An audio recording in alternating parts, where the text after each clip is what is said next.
Welcome back to Art Appreciation, everybody. So, for our next couple of lectures, we're going to switch away from the Western world or the artwork of Europe and everything like that, and we're going to look at some non-European traditions. And so, a quick disclaimer: based on our time.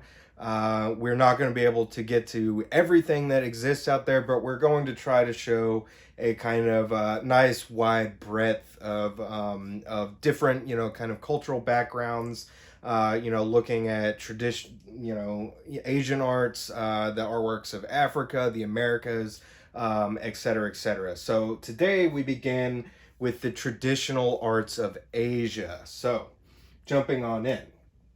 So, human presence in Asia dates back to the Paleolithic era. Civilization developed there, similar to that of Europe and Africa. If we remember our discussion of the, Mesopotamian civilization as well as that of Egypt. It's important to note that civilization is developing in Asia at roughly the same time period, and many of the same, kind of advancements are happening there at the same time. It's just that, historically speaking, our earliest surviving examples tend to come from Mesopotamia, but they are, all kind of doing the same things at the same time. So, civilization in Asia also develops in a similar manner in that we have hunter-gatherer societies that are rather nomadic. Then we begin to have agricultural societies, which give rise to Bronze Age kingdoms, and then to empires, etc., etc. So it's important to note that civilization here, basically comes about at the same time. They're developing many of the same ideas: written language, agriculture, animal husbandry, etc., etc. At the same time, it's just that examples of these things tend to be a little bit more rare in the Asian early civilizations due to the environment that they're in. Unlike Mesopotamia and Egypt, which are a little bit more on the desert-like side, Asia tends to have a much more wet climate, so things just don't get preserved quite as well, the further and further back that we go. Now, that doesn't mean that things don't exist. It's just that they're a little bit more rare in this case. Now, it's also important to note that India is at the core of the Asian continent, not only geographically, but also many of the ideas that will begin to permeate Asian societies begin to originate in India and then radiate outwards from there and begin to influence other Asian societies such as the Chinese, the Japanese, Southeast Asian cultures, etc., etc., etc. So we'll also see that adaptation and modification took place rather than outright borrowing. So many of these, ideas that come out of India will be adapted into, previous, kind of cultural identities and what have you. So the Chinese will take, Buddhist ideas coming out of India and kind of mold them into their own practice in association with their own kind of traditional art forms, philosophical forms, etc., etc. And likewise, the Japanese will do the same, and everything like that. So we'll see how some of these things kind of differ somewhat as we go. Now, to begin with, we start with the ancient civilization coming out of India, and this is the Indus River Valley civilization. And this is largely centered in this area that we see here in yellow, in between modern day India and Pakistan.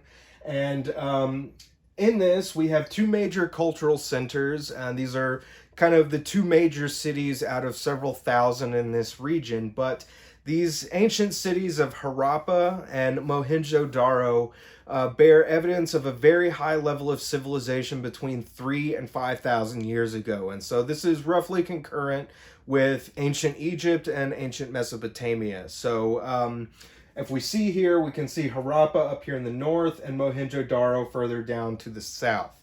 Now, Harappa was the focal point of this civilization, extending for about 1,000 miles along this fertile Indus River Valley. So, Harappa is perhaps the most major of these sites, at least culturally speaking. They definitely, radiated out. It's also important to note that the Indus River Valley civilization would have been very much like Mesopotamia in that it was not a unified, kind of empire or kingdom. It was made up of a variety of smaller city states that all shared very similar kind of culture, religious practice, everything like that. Now, if we look here, we can see the actual archaeological site of Harappa, and unfortunately, not much survives of it today. The majority of the site was constructed out of mud brick and everything like that, but this is also an area of the world that's much more prone to earthquakes. It's also very prone to extreme flooding and other things like that. So, not a lot of artwork really survives from the Indus River Valley civilization. It's very, very rare. But what we do have are some interesting examples. And once again, it kind of varies widely from not only pottery, such as we see here, but also, sculptural figures, architecture, etc., etc. Everything that we would see in other ancient civilizations as well. But looking at this, we can see once again a kind of tendency in Asian art, especially Asian motifs in this very ancient period. Whereas, in Egypt and Mesopotamia, we tend to see hard edge geometry as well as animal life as our major motif forms. Within Asian civilizations, we'll see that floral life as well as kind of curvilinear geometric motifs are going to be much more prevalent. Now, that doesn't mean that animal, motifs and hard edge geometry doesn't exist. It's just going to be a little bit more on the rare side, especially depending on where we're talking about. But here we can see a nice example of a terracotta jar from the city of Harappa. This is actually pieced together out of small shards and fragments that were found. But we can see this really nice kind of organic leaf-like form within the motif work on this. This is very indicative of a lot of the kind of ceramic ware coming out of the Indus River civilization. Once again, much more akin to these kind of floral and curvilinear geometric motifs that we see. Now, Indus Valley sculpture tends to show a particularly sensual kind of naturalism that characterizes much of later Indian art, especially, and indeed Asian art in general. So, unlike ancient Egypt or Mesopotamia, where everything tends to be very rigidly posed, everyone is very heavily idealized and stylized to remove human flaws and everything like that. I will see that in the Indus River Valley civilization that we're going to have a much more kind of soft, sensual kind of feeling to sculptural forms. So they're going to have a kind of fleshy quality as opposed to, say, a heavily idealized kind of quality. But here we can see a couple very early examples of this. Here we see miniature votive figures from Harappa. And if we're unfamiliar, a votive figure is a figure that we would use as a kind of offering or sacrifice, if you will, in a religious kind of sense. So we might make these and then place them on an altar to help in our religious devotion so that we can offer up, say, like an effigy of our material goods as opposed to the actual material good itself to the gods and, everything like that. But this is fairly typical of much of this work coming out of this period. So we can see a lot of the sculptural forms from this area are going to be made out of terracotta, so earthenware, clay, but they do have this very stylized kind of representation early on. And this is once again very indicative of very ancient artwork. The earliest Egyptian artwork, the earliest Mesopotamian artwork would have all been very similar to this, and we get more advanced as we go forward in time. However, these votive figures are once again very, very common. A lot of the artwork that does survive takes this kind of form. And it's not just terracotta. We also have the use of, iron and bronze work. So here we can see a bronze votive figure of a chariot being pulled by two oxen. So once again, this is thought to be a kind of effigy figure that would have been used probably for honorific types of use, sacrificial types of use, things like that. But once again, the use of bronze work here, we have occupational specialization taking place, and everything like that. So it shows that this civilization is very advanced for its time. They're definitely, creating a variety of different kinds of artworks in different mediums, etc., etc. Now, here we can see an interesting example. This is one of the rare kind of humanoid or more realistic humanoid figures found at Harappa, but this also bears a good kind of resemblance to later artworks within the Asian continent as well. And so we can really see this kind of sensual quality within this type of representation. And so this is what's known as the male torso from Harappa. This is made out of red jasper, a type of kind of precious stone.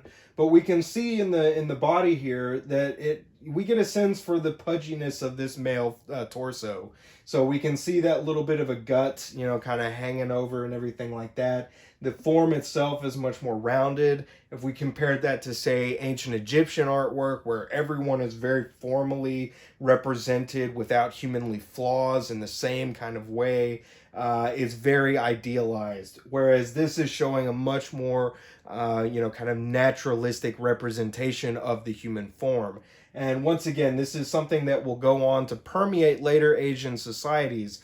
Even if we look at, Chinese painting, for instance, from, several, centuries later, we'll still see that all of the figures kind of have this kind of curvilinear, sensual kind of form. And this will begin to echo into other aspects of Indian artwork as well going forward, and we'll see examples of that as well. Now, once again, most of this artwork is fairly rare.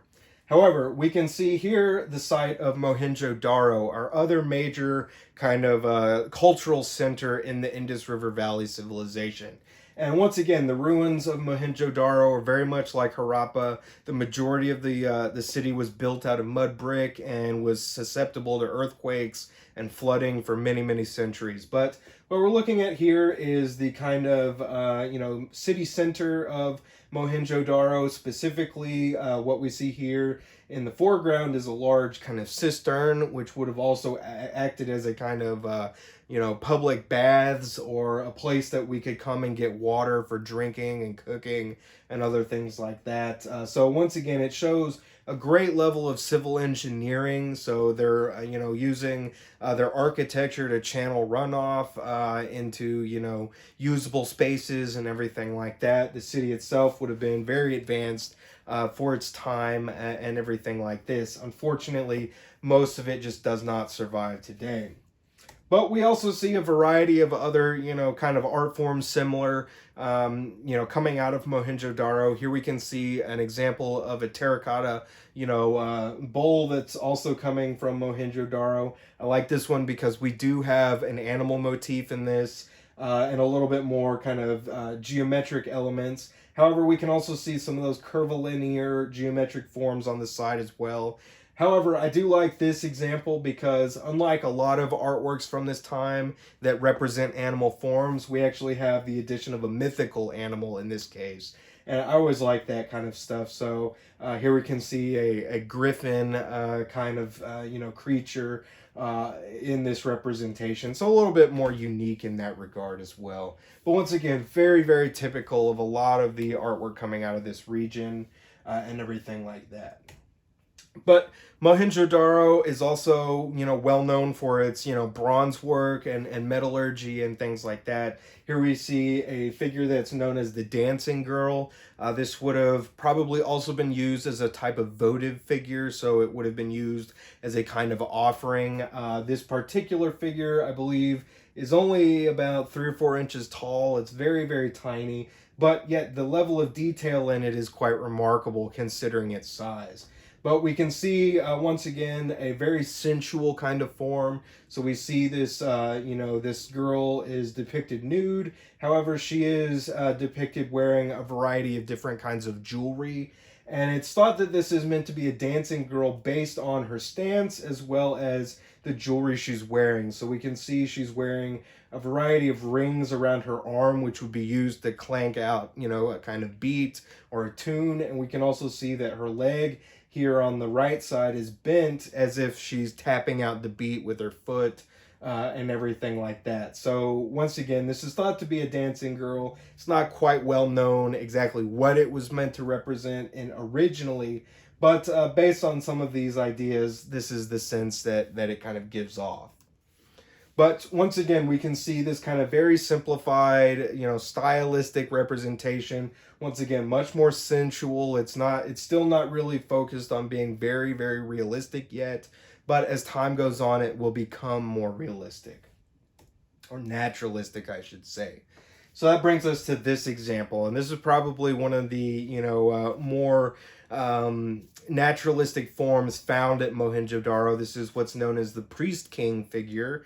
And this is a figure that is kind of interesting because it shows a variety of things. So not only do we have depicted here a very important individual, it's thought that this is either a priest or a king, but very much like ancient Mesopotamian civilization, there's probably a correlation between the aristocracy and the priesthood. So in ancient Mesopotamia, many kings would also serve as high priests, etc., etc. So it's thought that this figure might be something similar.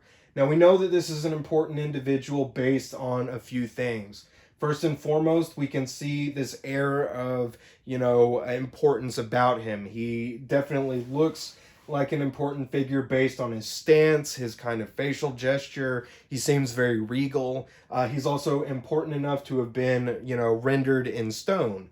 However, we can also see that he's richly adorned in, in lavish kind of, wealth. So we can see this really nice decoration across his garment here. Once again, we have these kind of curving, geometric forms that also begin to echo the idea of plant life. So our floral motifs and everything like that. Excuse me, but we can also see that he's richly adorned in jewelry as well. So we can see an armband as well as this kind of stylized headband up here as well. So once again, this would be a very important, kind of individual. I especially like the detail that starts to happen in his hair and his beard as opposed to the other elements here as well.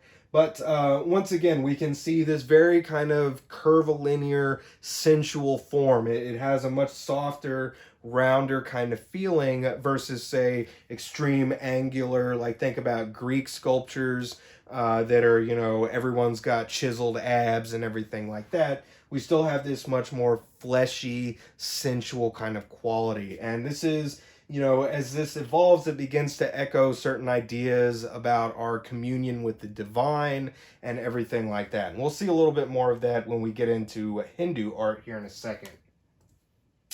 Now, once again, it's important to note that the Indus River Valley civilization artwork is very, very rare. Once again, earthquakes, natural disasters have played a large part in this. But the civilization really begins to decline between about 1800 and 300 BCE. So this would be roughly concurrent, the end of their civilization with the kind of rise of ancient Greece and things like this. So it definitely kind of dies out, but once again, their kind of major aesthetics go on to influence many other aspects of Asian art, in particular within the Indian subcontinent, which then go on and radiate outwards into China and other places as well. So once again, very, very important. Even though their artwork is rare, they have a lasting influence on other art forms as well. Now, something else that we need to talk about in relation to Asian artwork and Indian artwork in particular is a mass migration that begins in 1500 BCE or before Common Era.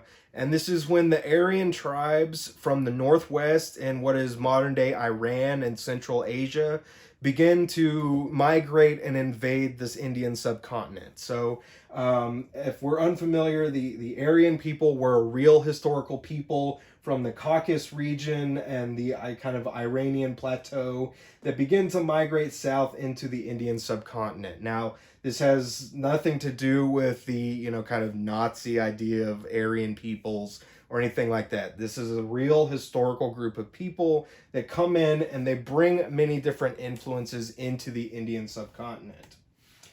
So, the Aryans influenced the gods and beliefs of India in a variety of ways. So, the idea that the universe evolves in repeated cycles of creation and destruction comes from the Aryan peoples. So, we'll see that unlike Western, kind of European artwork or kind of philosophy, which tends to view time as linear, we'll see that many Asian societies view time as cyclical. So, it's not that time ever ends, it's just a cycle ends and then there's a renewal. And this is something that also permeates a lot of, Mesoamerican civilizations, which would have originally come from Asia during the last ice age and everything like that. So this is an interesting idea as well. But we also see that the idea of reincarnation also arises from these, Aryan people's ideas, as well as this idea of one supreme form of wisdom. So many of these beliefs were spread out in what comes to be known as the Vedas or the hymns, and the Upanishads or the philosophies. And these are basically the sacred texts that are still regarded as sacred in India today. So the Vedas and the Upanishads are very influential in the formation of Hinduism as well as Buddhism, etc., etc. So there's a lot of kind of tie over between all of these things. But Indian art becomes this kind of blend of indigenous art forms mixed with these religious and philosophical ideas of the Aryan peoples that come to India. So once again, we don't necessarily have the Indian people just outright borrowing, from them, from these Aryan peoples. Instead, they're taking their ideas and incorporating them into their own kind of lexicon, if you will. So, that brings us to Buddhist art. And, Buddhist art is probably one of the major, kind of influences of Indian artwork that comes out. It definitely permeates the rest of Asia quite extensively. So we'll begin here. But it is important to note that there is a lot of tie over between Buddhism and Hinduism, especially early on. They share many of the same ideas, some of the same deities, etc., etc. It gets really complicated, way too complicated for our kind of cursory, explanation here.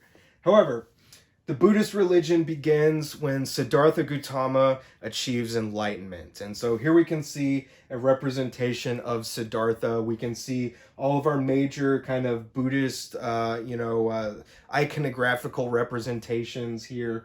So if we remember, once again, we'll usually see Siddhartha or the Buddha depicted in this stance of meditation. This meditative stance is meant to echo the lotus blossom, which we also see represented in this image as well. All of these are signs or symbols for enlightenment. We also see that echoed in this kind of top knot hairstyle that he's sporting, which is also a symbol of enlightenment as well, also echoed by the halo here. But we can also see that he has elongated earlobes and is wearing a simple monk's garment. And this is meant to be a symbolic representation of his asceticism, or the fact that he gave up all of his earthly wealth and material wealth in order to achieve enlightenment. So the earlobes come from his former life as a prince. He gives up his heavy, golden earrings, which, elongated his earlobes, and then he becomes an ascetic hermit on his quest for enlightenment. Now, seeking an answer to the question of human suffering, Siddhartha arrives at what Buddhists refer to as the Four Noble Truths. And so he comes to these, and these Four Noble Truths are as follows. Existence is full of suffering. The cause of suffering is desire. To eliminate suffering, one must eliminate desire. And to eliminate desire, one must follow the moral code of the enlightened path, which regulates things like speech, thought, and action. And so it's important to note that Siddhartha comes to these truths because of his former life. He is born into royalty. He lived the first, I think 20 years of his life in basically extreme isolation. He never even saw, death or anything like that or suffering. He lived this very lavish lifestyle. But he becomes, kind of disgruntled with this whole lifestyle and this kind of, courtly prison that he's in, if you will. And so he escapes the palace one day and he goes out in secret, in disguise. And in this sense, he sees the real world for the first time, and he sees death for the first time. He sees suffering and disease for the first time. And it's a really eye-opening kind of awakening for him. And this is what leads him to give up his princely life and to seek this, kind of enlightenment, and what leads him into developing these Four Noble Truths. Now, Siddhartha also taught that the achievement of enlightenment would break the cycle of reincarnation, and one might experience the final rebirth of nirvana in the pure spiritual world. And so, this idea of enlightenment, I think many people tie to this idea of nirvana and rebirth into the pure spiritual realm, but that doesn't necessarily mean that's what enlightenment is. In fact, we don't have to be reborn into the spiritual world in order to achieve enlightenment. In fact, all we really need to do is come to the realization that these things, these truths, kind of influence our lives, and that we can do everything that we can in life to alleviate many of these kinds of things, and therefore we become enlightened in that regard. But once we become enlightened, then we can have the possibility of breaking the chain of reincarnation. So if we're unfamiliar with reincarnation, this is heavily tied to the idea of karma. So your actions in life dictate your treatment and death. So as your cycle renews, let's say you were a malicious person in life, you lived, with anger. You hurt people. You were bad. All of that. Well, you might be reborn, but you're going to be reborn as a lower life form, such as a blade of grass or an insect or something like that. And you'll have to work your way back up by rebuilding your karma. And so, if we are reincarnated as a human being themselves, then our karma is pretty good, and everything like that. So, but if we're able to, achieve enlightenment, then we can break that cycle and we can be reborn into the pure spiritual world instead of being reborn into the actual world. So this is an interesting idea. It gets much more complicated than that. But Siddhartha begins to attract followers in the late 6th century BCE, and they begin to call him the Buddha, and the Buddha means the enlightened one. And so, once again, there are many figures who are considered to be a Buddha. It's not just Siddhartha himself, but Siddhartha is the Buddha, or the original Buddha, if you will. But we'll also see that as Buddhism spreads out across Asia, many of the styles associated with it will begin to alter or change depending on, the culture that's interacting with it. So, Buddhist artwork in India itself is going to look a little bit different than, say, Buddhist artwork from Japan or from Indonesia, etc., etc. But we will see some examples of that. Now, one of the main aspects of Buddhist art in the world of architecture, and religious architecture in particular, is what's known as a stupa.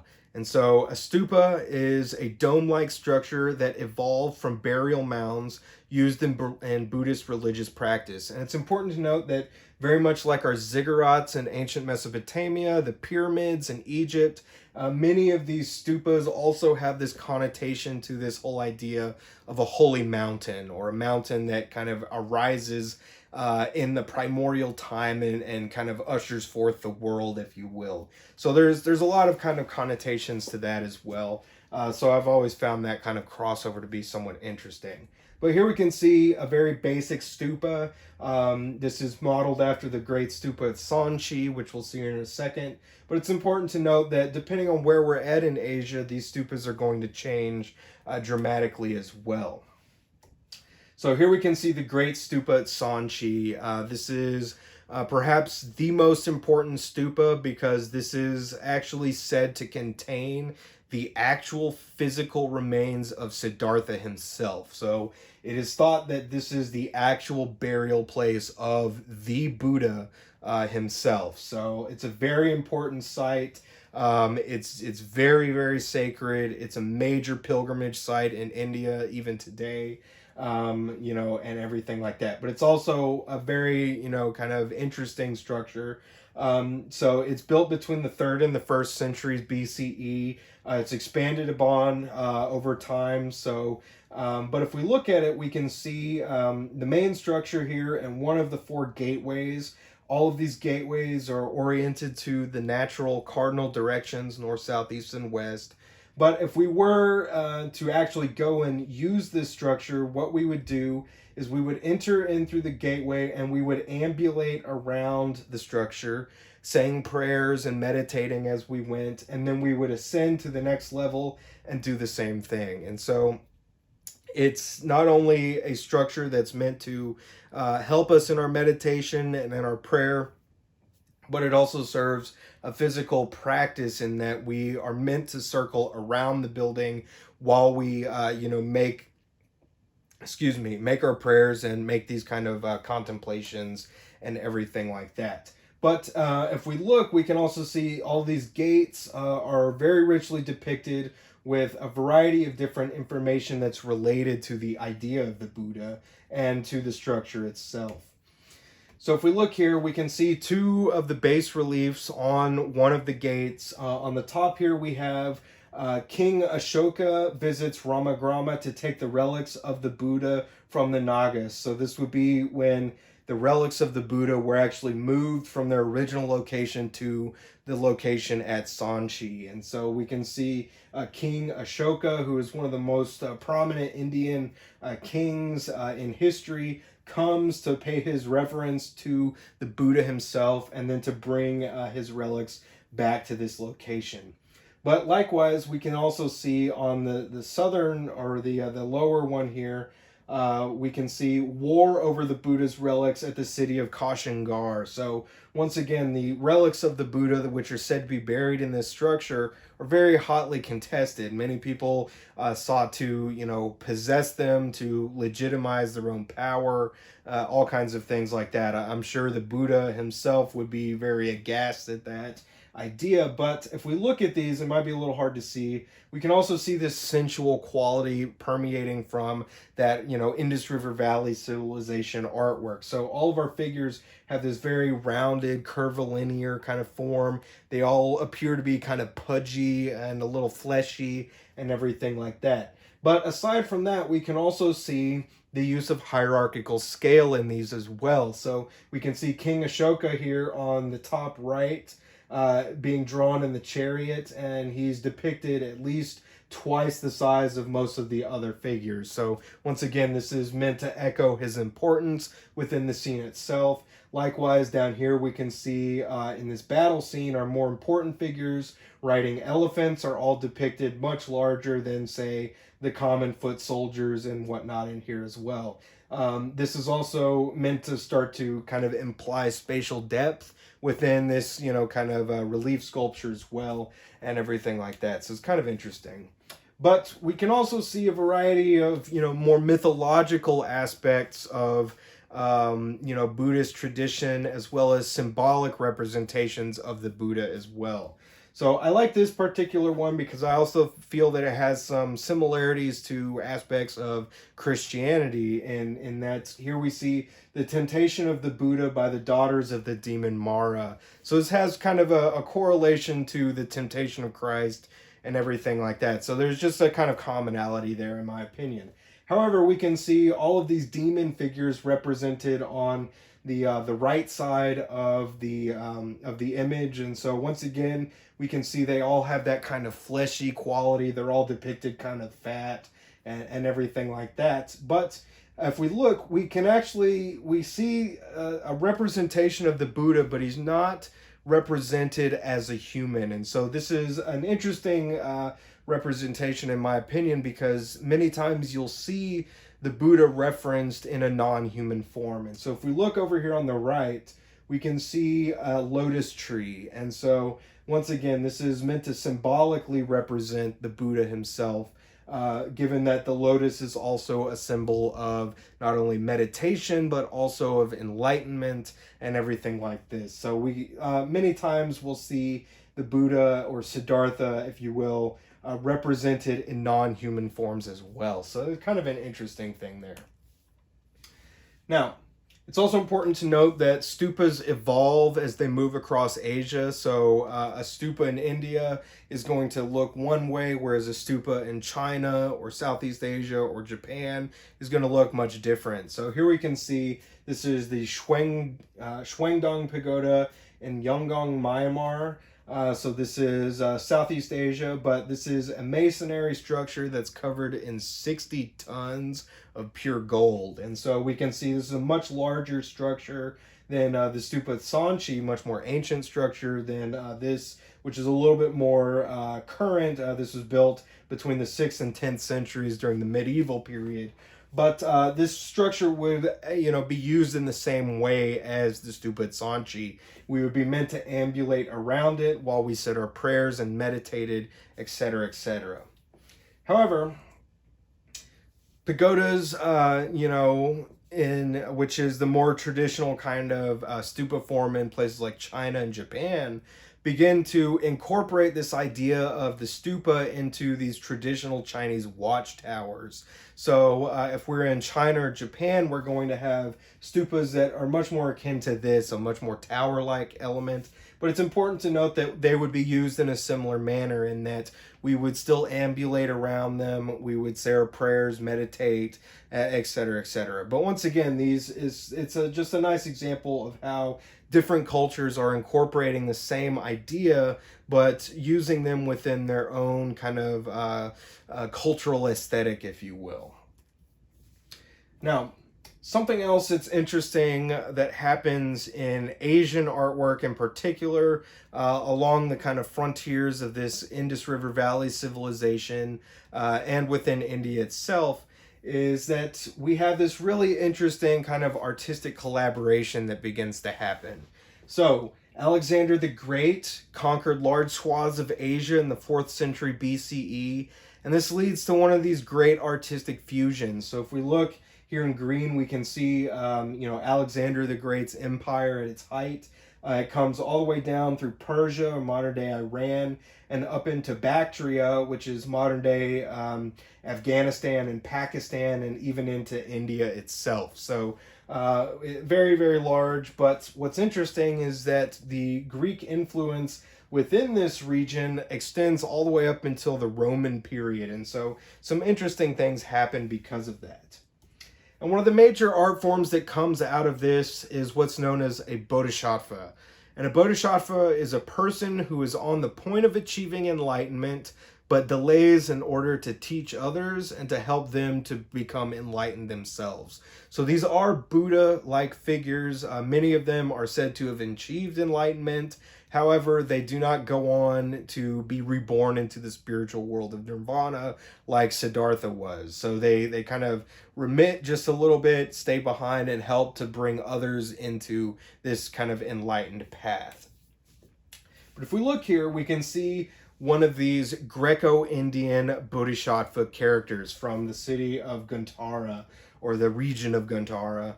But very typical, and what's interesting is, once again, it shows this artistic fusion. So unlike earlier Buddhist art forms or Indian art forms, which have that very sensual quality but are still very heavily stylized away from natural reality, such as the priest king figure that we saw from Mohenjo-Daro, we start to see figures like this that take on this much more kind of realistic quality, owing itself to Greek sculpture. So we see a much more naturalistic sense, but we still see that kind of fleshy, sensual quality within this as well. So perhaps we can see the kind of paunch in his stomach there and everything like that. But once again, we have all of the typical hallmarks of our Buddhist iconography. So we have our lotus hairdress style, we have the halo, we can see the kind of elongated earlobes there. We also see that the figure is adorned in a very simple shroud garment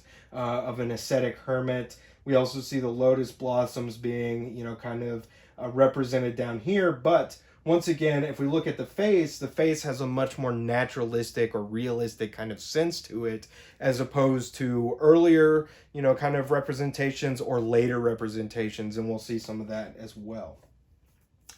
But just another example of one of these Indo or Greco-Indian bodhisattvas. This is a little bit more interesting one in my opinion, in that it's a little bit more heavily stylized in terms of, the hairstyle. We also see that this individual is adorned in a variety of jewelry, as well as that kind of simple robe and everything like that. But once again, this is hearkening many of the same ideas, many of the same kind of iconographical representations.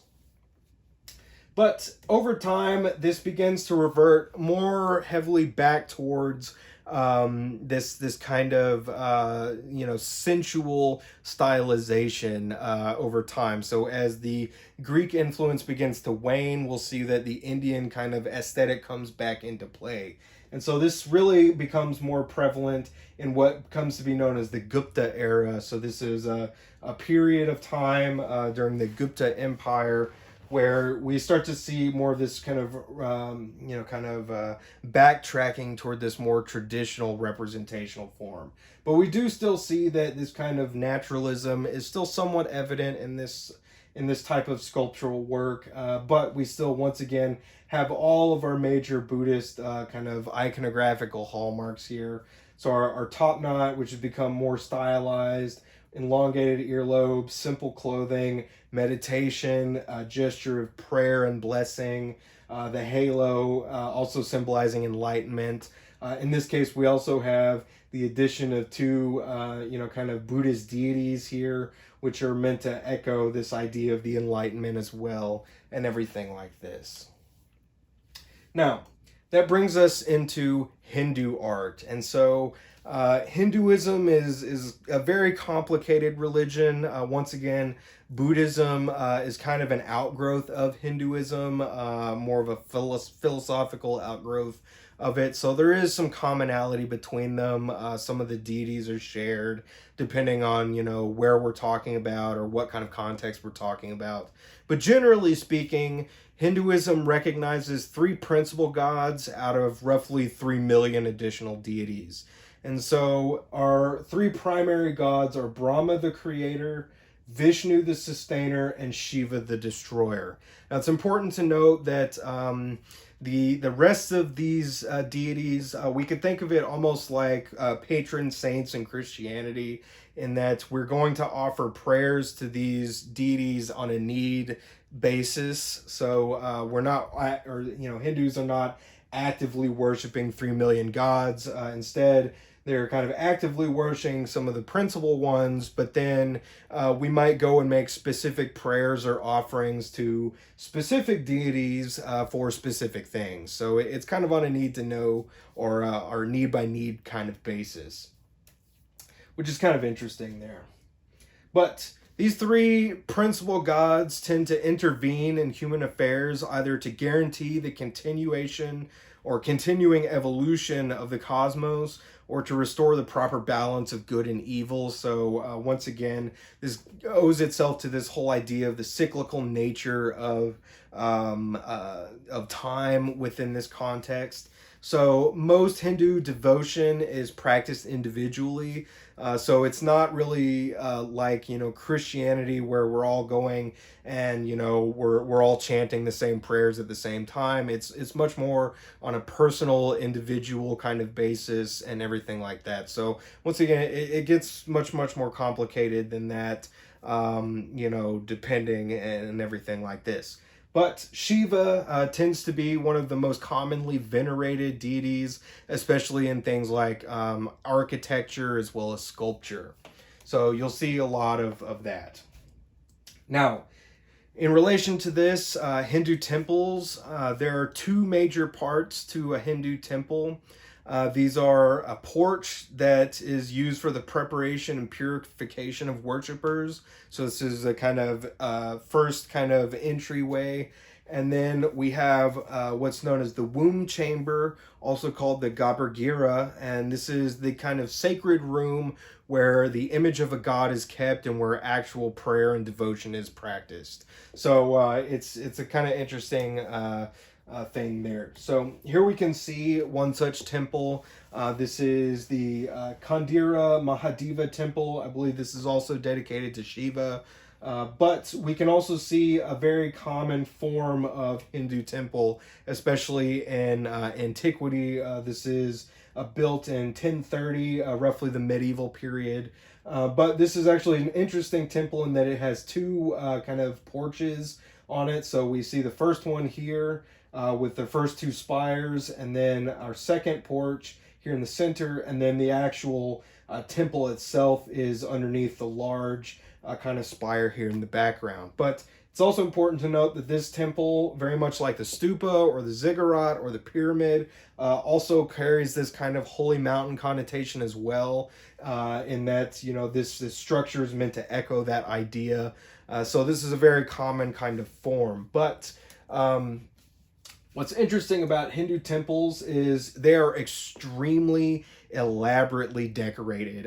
If you see, and this is a little bit of a detail, but even in this, you can see that almost every square inch of this temple is adorned with sculptural relief carving, not just geometric forms such as at the top here, but we also have a huge variety of sculptural relief forms of human beings, deities, etc., etc.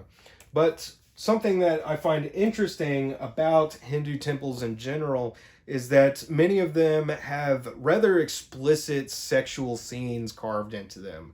And we might ask ourselves, well, why would we do that? Well, this is where this whole idea of sensuality within the representation of the human form within this context comes into play. So the sensuality as well as sexuality is meant to echo this idea of communion with the divine. So if we think about this, sex as a physical act is also seen as a metaphysical act as well, because in this physical act, we're reaching into this kind of nether and bringing forth new life. So once again, the act of sex in this context is meant to be seen as a communion or a link between the physical and the spiritual world. And so it's creating a communion between the two. And so it's not meant to be seen as vulgar or obscene or anything like that. Instead, it's meant to be represented or representative of this this kind of, you know, spiritual act, if you will. So many of these temples will have this kind of eroticism about them. But once again, we're not meant to read this as being like sexually explicit in any kind of way. Instead, it's meant to be this kind of connection between these different realms of existence. I've always found that to be kind of interesting, you know. However, you know, if we're looking at the exterior of our temple that we just saw a second ago, then here we can see the interior. Once again, the interior is just as richly decorated, you know, very, very elaborate. Here we can see the actual, you know, kind of idol of Shiva here, sometimes referred to as Mahadeva. But, you know, so we can see the main kind of altar space here with Shiva in the center, and then we have other carved aspects related to the idea of Shiva around it. So this would be, you know, in the womb chamber. So once we entered, we would come and make our prayer or offering, excuse me, at this space and everything like that. So once again, kind of an interesting take there. But once again, if we look at some of this, you know, kind of sculpture a little bit closer up, we can see once again just this kind of sensual quality that really just permeates all of this Indian artwork. And so once again, this kind of fleshy quality to the human figure is going to be the major hallmark of how we can distinguish a sculptural or painted form from the Indian subcontinent. So here we can see this is the deity Krishna, fighting the horse demon Keshi over here. So once again, many of these scenes are representative of scenes from the Vedas and the Upanishads. So this is the kind of major philosophical or mythological texts associated with the stories of these deities and things like that. Many of them deal with not only the creation and renewal of the universe, but also its destruction and these kind of conflicts between these kind of deity and demon-like groups and all of these kinds of things. But once again, we see this just very, very common. So here we can see this is a statue of Vishnu, also coming out of this kind of Gupta era. So it has similar kind of connotations to that of the Buddhist artwork that we saw. So we can see that the figure is seated here in a meditative stance. We can also see that he is represented in of this kind of hierarchical scale. So being the most important, he's depicted much larger than our attending figures on either side. We can also see some various iconographical representations within this as well. So if we look here in the right arm over here, we can see him holding a wheel. And this is meant to represent the cosmos, or this kind of cyclical nature of time in the universe and everything like this. We can also see that Vishnu is depicted here with 4 arms. This is also a very common trait within Hindu depictions, in that many of these deities take on multifaceted kinds of approaches. So they they have multiple different aspects to them. It's not just that this is the god of such and such. It's the god of such and such who also is important in this and that, and et cetera, et cetera. But sorry about this. But one way that we go about representing that multifaceted form is by representing them with multiple arms, multiple faces, etc., etc. And this is once again meant to echo the idea of their multifaceted being. So it's not just a simple individualistic deity. It's a deity that takes on multiple connotations as well. But we see this represented a lot. Here we can see one of the other more commonly or well-known Hindu deities. This is Ganesha, a kind of half man, half elephant deity. I believe that Ganesha is very heavily tied to the idea of good luck and fortune and things like this. Once again, he has multiple different aspects, and we can see that here represented by his 10 arms. So each one of these arms is meant to represent one of his different aspects, and as such, he's holding objects that are akin to those different, kind of attributes and everything like that. So once again, this gets very, very complicated sometimes, but this is a very common way of going about representing a deity within the Hindu kind of spectrum. But just another example of this, here we can see a more modern representation. This comes from, or this is an illustration which comes from one of the Vedas.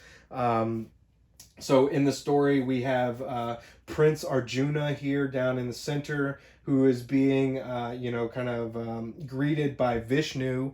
And Vishnu is trying to persuade Arjuna to do his princely duty in battle, to go to war and everything. And to do this, Vishnu kind of reveals his multifaceted form, or his radiant form, if you will. And in the Vedas and the Upanishads, this is usually referred to in this very grand kind of way. They're usually referred to as taking on the radiant light of 1,000 suns and all of this kind of idea. But we can see that represented in this image. So not only do we have Vishnu down here, but we have him taking on his radiant godlike appearance, in that we have all of the different attributes of him represented not only in his arms, so the different things that he's holding are all different attributes of him, but we can also see in the variety of faces that these also are meant to take on those different attributes as well. So this is a little bit more common way of depicting a deity in a painted form, whereas in a sculptural form, it's usually much more akin to the multiple arms and everything like that. But once again, very, very common. But we also have, Hindu artworks that are meant to convey, specific ideas about, the nature of the universe as well. I think this is one of the more interesting ones in my opinion. So here we can see this is Shiva as the king of dance. And so Shiva, once again, is this kind of, deity that's, related to the kind of cyclical nature of the universe and in a destroying kind of fashion. So if we look at this, what we can see is Shiva, kind of engaged in this dance. We can see that it's, the deity is meant to represent or be represented in that multifaceted form. So we have multiple arms. In the two extra arms, we can see that he's actually holding symbols that he's using to tap out the beat or the rhythm, if you will. And this is meant to echo this idea of the rhythm of the cosmos. And then we can also see that this idea of the dance and that rhythm is echoed by the limbs, which are meant to be shown in this kind of act of motion as well. So this kind of fluid motion is meant to echo this idea of the ebb and flow of the universe, but also the dance itself, and everything like that. Then we can see that Shiva is depicted wreathed in a halo of fire, and this is meant to echo the destructive attributes of him. So in this sense, in this scene, what we see is Shiva being meant to depict the destruction of the universe. But we can see that on the face, and it might be a little hard to see, but his face is depicted very serene.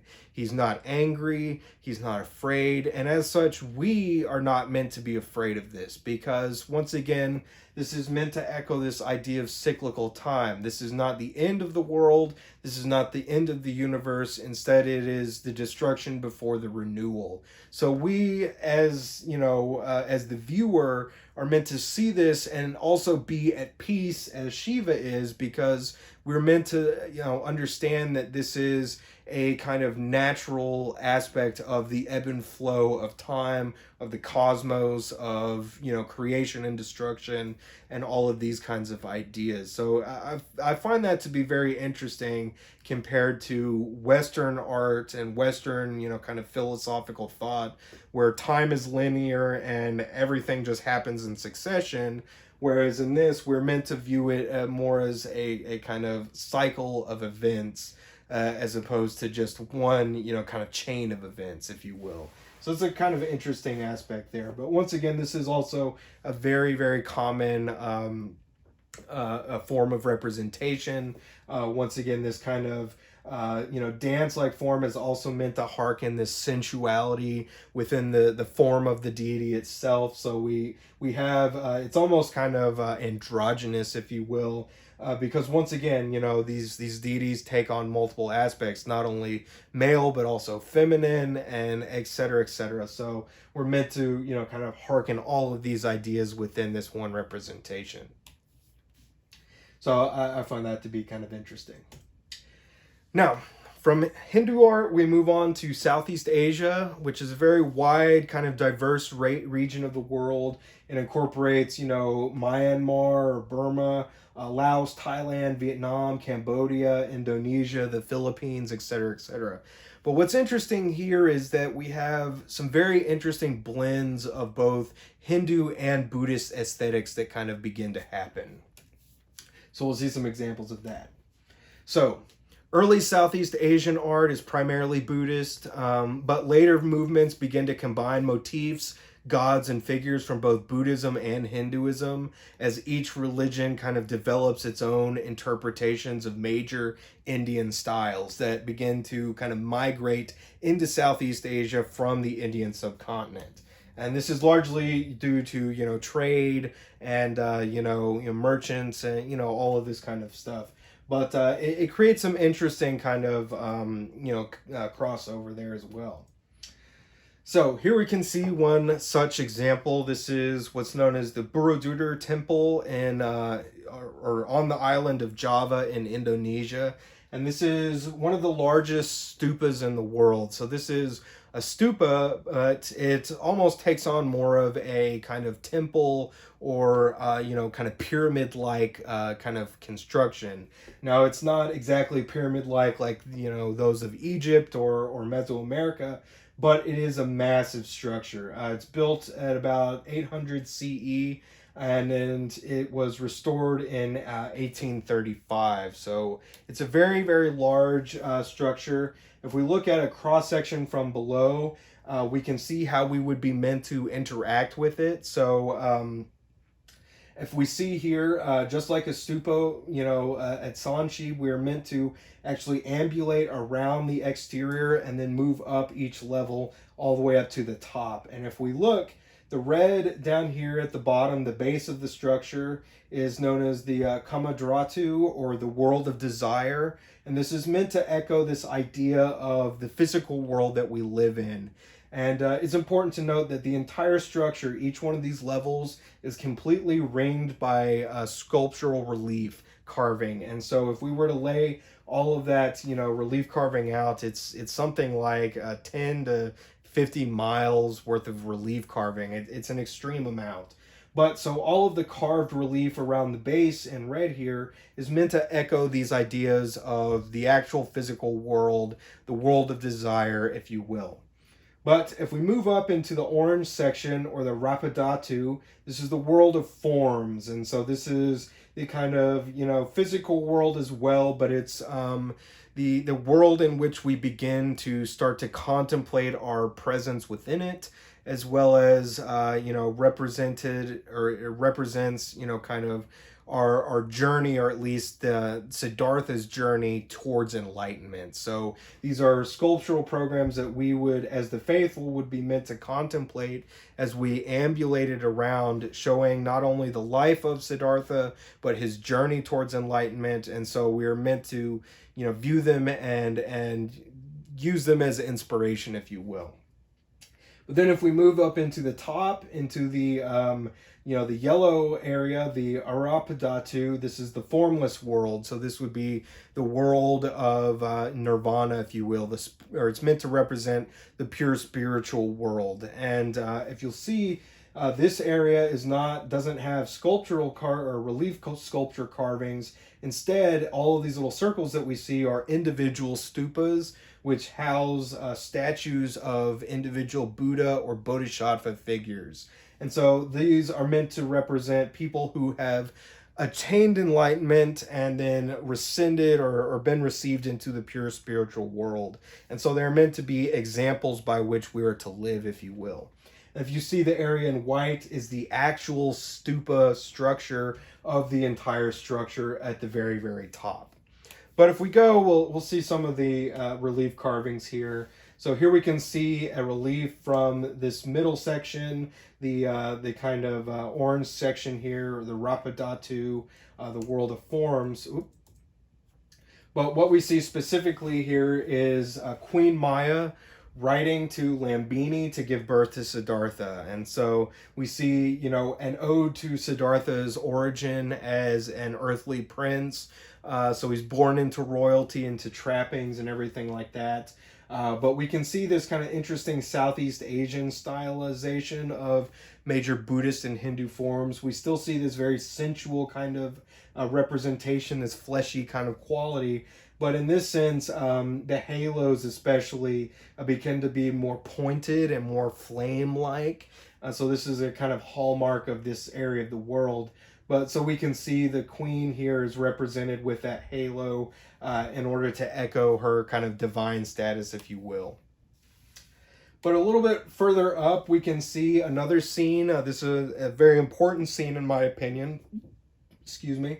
This is Prince Siddhartha ritualistically bathing himself in order to become an ascetic hermit. And so for unfamiliar, an ascetic hermit is someone who gives up all worldly desires in order to attain enlightenment or some other spiritual kind of presence. So Siddhartha himself, he forewent not only his own wealth, but he gave up food, he gave up, intimate desires, everything like that. And in fact, it's often very common to see Siddhartha represented as being emaciated or starving because he's foregone all earthly desire and pleasures to this extreme level. But here we can see himself stripping away his princely clothing, his jewelry, and all that, and he's ritualistically bathing himself. Now we can see that he's accompanied by several Buddhist kind of divinity figures, but we can also see that he's standing on top of a lotus blossom. So once again, this is meant to symbolically hearken to the idea of his forthcoming enlightenment as well. But if we move even further up, we can see the top of the structure. So we can see those individual stupas leading up to the main one in the center. And once again, each of these contains a bodhisattva or Buddhist, statue, which is meant to represent a variety of figures who are said to have achieved enlightenment. So here we can see the interior of one of those, once again, but they would all be kind of closed off, if you will. But something else that's interesting about Borobudur, it's not just a singular temple. It's actually in association with a few other major sites, specifically at Pawan and Mendut. So this would have been a major kind of pilgrimage site originally, and it still is today. But mostly, the faithful would kind of congregate at Mendut. They would make their prayers at this specific location, and then they would move on, and they would end up at Borobudur at the end, and everything like that. But if we go back just a second here, and we look up at the top, we can see, this structure is situated in this area that's meant to, or is at least seen as a kind of earthly paradise, if you will. So the location of the temple is also meant to echo this idea of nirvana as well.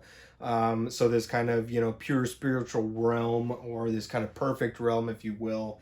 And that looking out over the landscape, we get this kind of, paradise-like sense to the whole thing as well.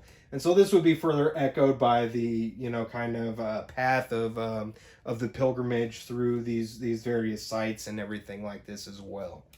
So kind of interesting. It's not just, simple. Many of these kinds of structures have very multifaceted forms as well. But if we move on to another, probably the most famous temple coming out of Southeast Asia, in fact, one of the most famous temples in the world, we have Angkor Wat in Cambodia. And this is built during the height of the Khmer Empire. And so this is probably the most prosperous point in Cambodian history. Specifically, more recently, they've had a lot of turmoil and everything like that. But what's interesting about Angkor Wat is it's actually a temple that combines both Buddhist and Hindu aesthetics together. But if we look at it, it also echoes this kind of holy mountain idea coming out of Hindu temples and the stupas as well. So if we see this is actually meant to be 5 stupas within the main sanctuary, and these are also meant to echo that idea of the holy mountain and everything like that. But Angkor Wat is built by King Suryavarman II. He's probably the most powerful king within the Khmer Empire at this period, but we can see here a representation of him at Angkor Wat. But once again, owing to this very stylized representation, Southeast Asian art tends to be a little bit more heavily stylized than other regions, which tend to be a little bit more naturalistic. We can also see that it's characterized by a more kind of pointy, kind of aesthetic. So like the head, kind of top knot hair dress here is depicted more pointy. And once again, this is meant to echo that idea of, enlightenment, the stupa, all of these kinds of things as well. But what's interesting about Angkor Wat is that everything about its design was meant to echo this idea of kingly power. So if we see here, it's not just the temple itself, it's actually surrounded by a large moat and has other very massive man-made water structures in association with it. So we can see one of them, one such back here in the distance, and this is a large reflecting pool that was completely man-made. And the whole idea of this is to echo the power of the king, in that it's meant to show his sway over the natural world. And that this is in a region that's predominantly tropical rainforest, and tropical rainforest is very wild. It has the power to completely destroy temples like this very easily. But to show that the king is able to bend nature to his will to create these large scale waterworks, which would have benefited the public at large as well, shows that he is, kind of this great power in the world, if you will. And so, once again, this is all meant to not only echo this idea of spiritual kind of reverence and contemplation, but also kingly power and everything like this. But what I find interesting about Angkor Wat is that we actually have a variety of different Hindu and Buddhist representations within the structure itself. So here we can see one such. This is what's known as a Devatas. This is a kind of lesser Hindu female deity. They usually have kind of connotations with things like rain, nature aspects, so like weather, all of these kinds of things. But there are a variety of different ones. But we can also see in this a really nice version of this Southeast Asian stylization that's very common to this region of the world. So once again, we see a lot of, the representation from here is much, much more, stylized away from natural reality. But it also tends to be kind of more pointy, if you will. So specifically looking at like the way that halos are represented, as well as like the kind of hairstyles, all have this kind of pointed form. But we can still see that it takes on this very sensual kind of quality to it as well. It's, once again, very kind of curvilinear, if you will. But we can also see that it's very richly adorned in floral motifs. We also have animal motifs as well, very, very common within this artwork as well. So once again, all of these temples, very much like Hindu temples, are just adorned from floor to ceiling, and all of this very elaborate, rich, kind of decorative carving. But we see some of these signs of these scenes that show these kind of interesting aspects of Hindu and Buddhist kind of crossover. So here we can see this is Vishnu churning the sea of milk. And so this is a scene from the Vedas, from the, kind of Hindu mythologies, but it's represented within a Buddhist temple, if you will.